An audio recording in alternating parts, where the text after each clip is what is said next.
This is Brittany Bowles again with our second installment of my book, Finding Starlight. I will jump right into it tonight with Chapter 2, The Journey Begins. Finding Starlight is a creative nonfiction work written by me about my life as told through a past life regression session. Disclaimer is that this is based on my memory of events, and if you're offended, too bad.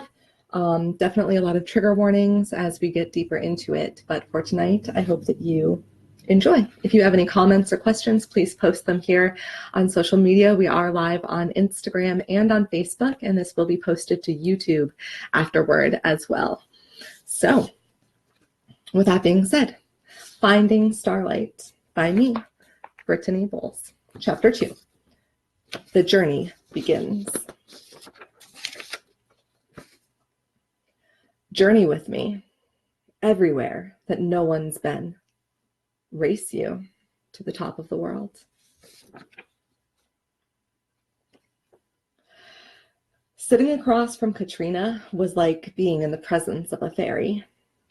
Her chair was too big, and she perched on its very edge, with one delicate foot curled under her bottom. A smile played at her lips beneath rosy cheeks and round, twinkling eyes that never left my face. Her sun-kissed hair was swept playfully behind a pair of small, bright glasses, and a brilliantly purple scarf was tied around her neck. We were about to undergo a guided meditation that would bring me through deep levels of subconsciousness. I might experience astrophysical travel, wherein my soul would leave my physical body and go to different places in space or time. I might go back in time to my current life and witness early memories, or I might see entirely new to me memories that had been repressed. It was likely that I would even travel through past lives or future lives. Abruptly, I said, I should mention that I tend to have horrible nightmares. They're violent, gory, and evil. I can't even watch scary movies because I'm afraid of giving my imagination too much ammunition. I've had dreams that my mom was a vampire. She comes as a swirling black mass, killing everything in her path. I try to save people from her, but she stays out of reach. It's awful. So I can't help but feel a little bit afraid of traveling through my memories, let alone going into my subconscious. Out-of-body experiences simultaneously intrigue and scare the hell out of me. What we are going to do today is entirely up to you, she said. You will have complete control over where we go, what we see and learn, and how you interpret what you find. Remember, you are simply a watcher in this. Whatever we see, you are separate from. You do not have to experience anything again. You are safe. Katrina had already explained that sessions were different for everyone. I couldn't shake the impression that the entire experience was more magical than scientific. The room grew warmer and softer as we continued talking.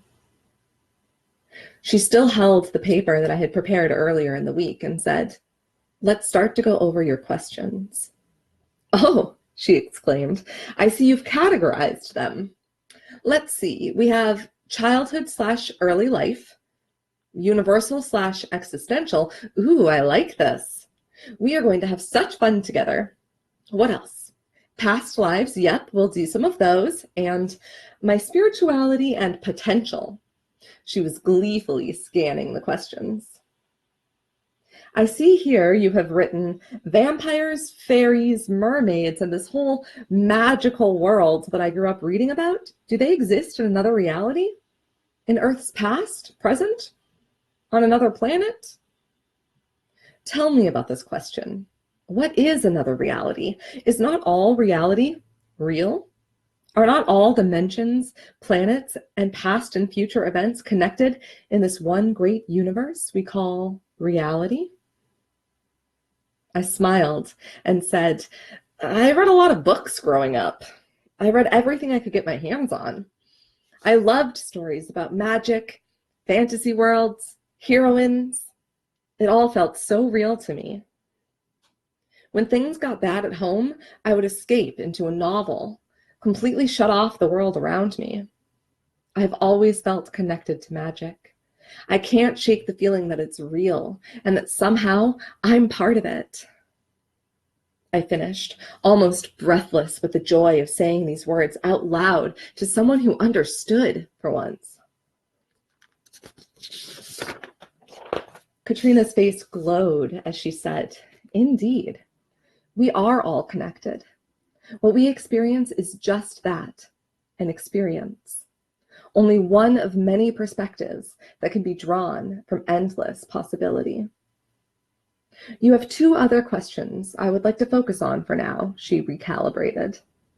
Her appearance seemed to flicker between a fairy version of herself and a kindly professor who might be enjoying the morning lesson.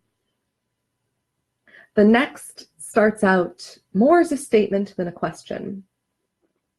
Human souls haven't always been human, you write. Interesting that you recognize this. What do they start out as, you ask?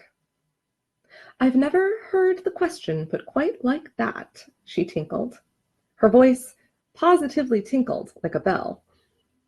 I'm so looking forward to hearing what is revealed to us. The third question I would like to begin with is, how did my father's death affect my life experience when I was in utero? My stomach dropped at the third question. Suddenly, I wasn't sure I wanted to know the answer after all. Perhaps, I worried, this is where the darkness entered my life. Perhaps what my mother said to me in her drunken rages was truer than I let myself believe. Perhaps it was somehow my fault that he died. Do not be afraid, Katrina said kindly. She instructed me to get as comfortable as possible, even lying down on the couch if that felt good. The couch was soft and cushiony, like a cloud, and I snuggled into it. She asked me to breathe deeply and clear my mind, which, thanks to yoga, I was able to do. She intoned, "We will go together now, into your subconscious. Remember, you do not have to experience anything. You are separate, a witness." Her voice faded as my body relaxed. Imagine that you are in a safe space, a special, magical place that makes you feel completely relaxed and at ease. See the place in your mind's eye now, she guided.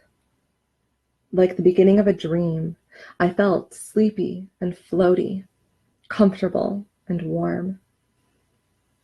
The place was always the same.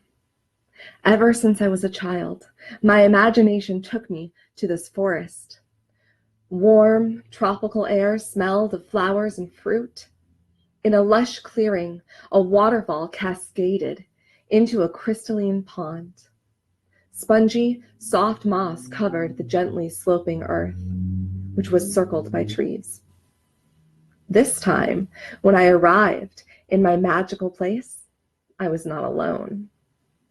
I reclined comfortably on a poof of moss with my back against a warm, perfectly curved stone. Across from me, a small, sparkle-winged woman, a fairy, perched on the edge of an oversized mushroom. Nearby, the waterfall was a rainbow of mist over a brilliant blue-gray cliff. A clear blue sky shone over the bright canopy of leaves.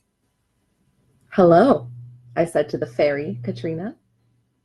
Her eyes danced with the reflection of sunshine on rippling water. "This will do," she breathed. "This will do very well indeed." With concentration, she lifted her hands toward the falling water and raised an eyebrow. Turning both palms upward at the cascade, she motioned for it to change direction, as if beckoning it to pour into her hands instead of the pool. To my amazement, some of the mist separated from the rest, moving horizontally over the surface of the water rather than following the path of the falls. Slowly but deliberately, it floated toward Katrina's waiting hands. When it was near enough, she gathered it up, like a handful of bubbles, and then brought the shimmering, fluffy mass up to her face. Then, the translucent rainbow mist cloud thing and the fairy had a brief tete-a-tete. I could hardly believe it. They seemed to be talking to each other. I knew they had reached some sort of agreement when the cloud did a happy ripple shake, something like a kitten, and the fairy smiled back. To me, she said, our new friend has come to aid us in our journey. Cloud agrees to carry us wherever we wish to go and show us anything we wish to see. While she spoke, the cloud floated by her side and gradually grew to the size of a love seat.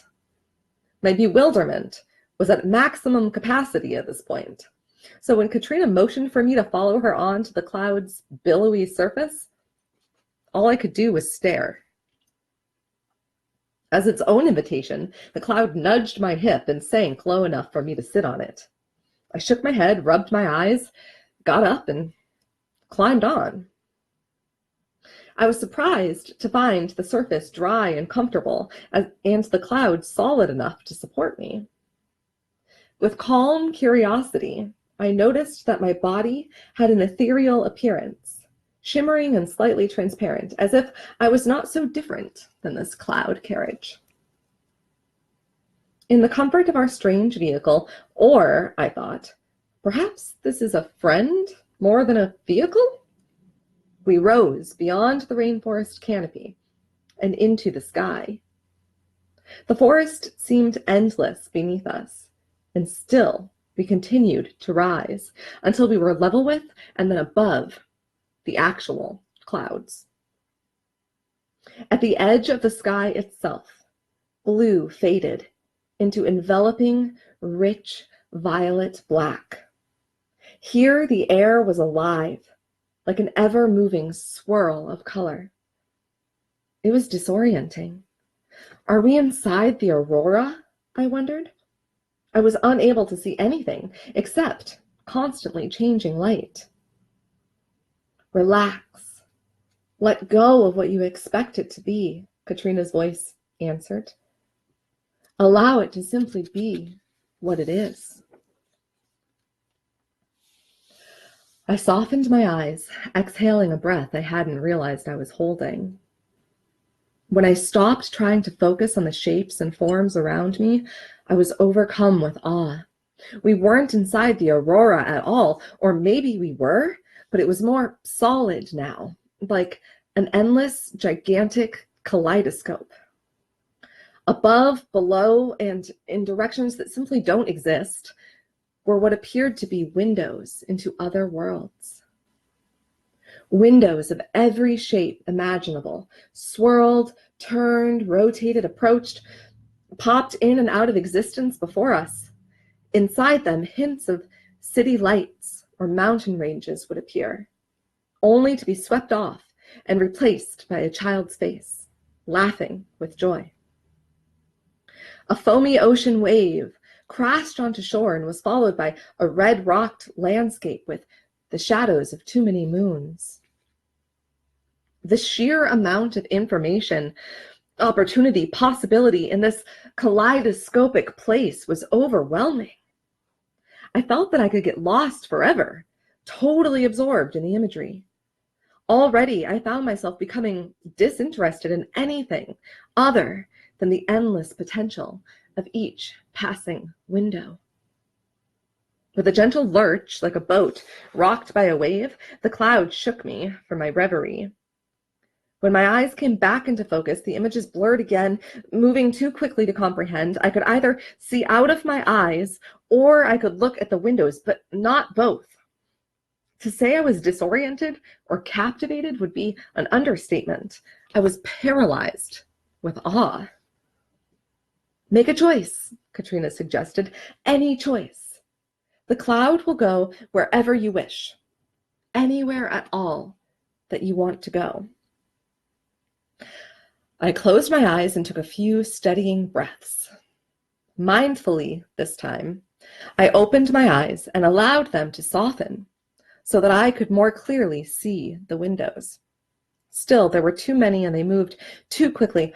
I focused on the ones just closest to me. There, I caught a glimpse of something that felt familiar. A sensation in my rib cage pulled us toward it.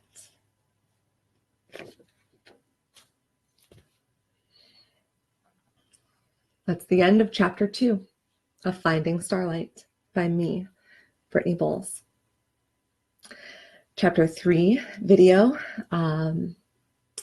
Chapter 3 is called Blood and Mermaids, and that will appear on video next week. Until then, post any questions, comments, concerns you have here. I may make a commentary video in between now and next week's chapter. Otherwise, I'll see you then. Thank you so much for tuning in to Finding Starlight, Chapter 2. The journey begins.